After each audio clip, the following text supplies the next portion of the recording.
For today's video, magbablog tayo ngayong araw na ito dahil special ang day na to dahil birthday ng aking kasi. So habang nag-aantay nga kami dito sa stadium dahil dito nga gaganapin yung birthday niya, nagpamassage nga kami ni Mama. Nakita ko lang to, sabi ko kay Mama, tara pamassage tayo. And mukhang bago yung upuan niya kasi kakalabas lang neto at ngayon ko lang din to napita. And tinaray na nga namin and feel na feel nga ni Mama kaya tuwan-tuwa siya. And ang sarap nga ng pang-massage na to, talagang marerelax ka talaga. Kaya habang nag-aantay ako, feel na feel ko yung paghiga ko dyan. And ayan na nga, mag-uumpisa na ang handaan. Nandito tayo ngayon sa Big Boss. So, inaantay lang namin yung mga kasama namin and mag-uumpisa na ang aming kainan. So, hindi na naman makakapag-diet ang beshi nyo dahil marami na naman pagkain.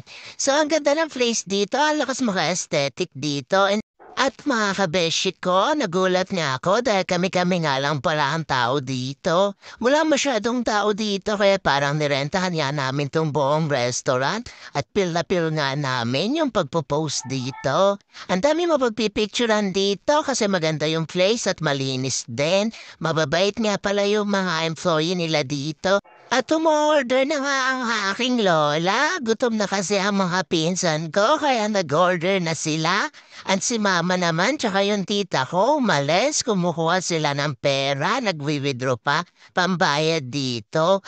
And libre nga pala to ng aking cousin kasi siya yung may birthday. Ayan, pakita ko lang sa inyo tong pagkain nila dito. And mukha namang masasarap lahat. And ayan nga pala yung mapagpipilian. Ang dami-dami mapagpipilian. Hindi nga rin ako nakapili na maayos dyan kasi taga-vlog ako nila. And ayan yung pizza, may bawas na kasi gutom na daw yung pinsan mo kaya ayan binawasan niya na. And ayan yung aming mga in-order, meron din silang mga shake and milk tea.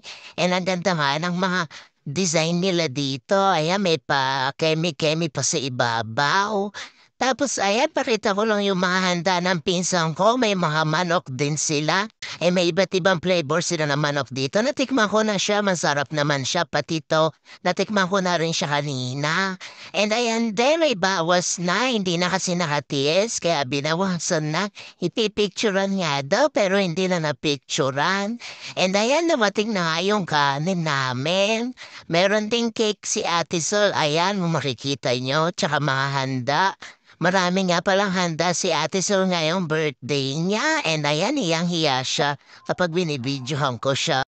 At dahil gutom na nga ang mga ka-person, nagkuha na sila na kanya-kanya nilang pagkain. Hindi na nga na-picturean yan kasi ubos na bago pa ma-picturean.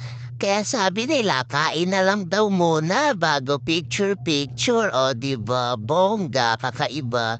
Tapos ayan mga kabeshi, pagkatapos nga namin kumain dito sa Big Boss, dumiretso na nga kami sa palaruan. Sabi kasi ng pinsan ko, pupunta daw siya dito kasi gusto niya matry yung mga iba't ibang laruan dito at saka activities.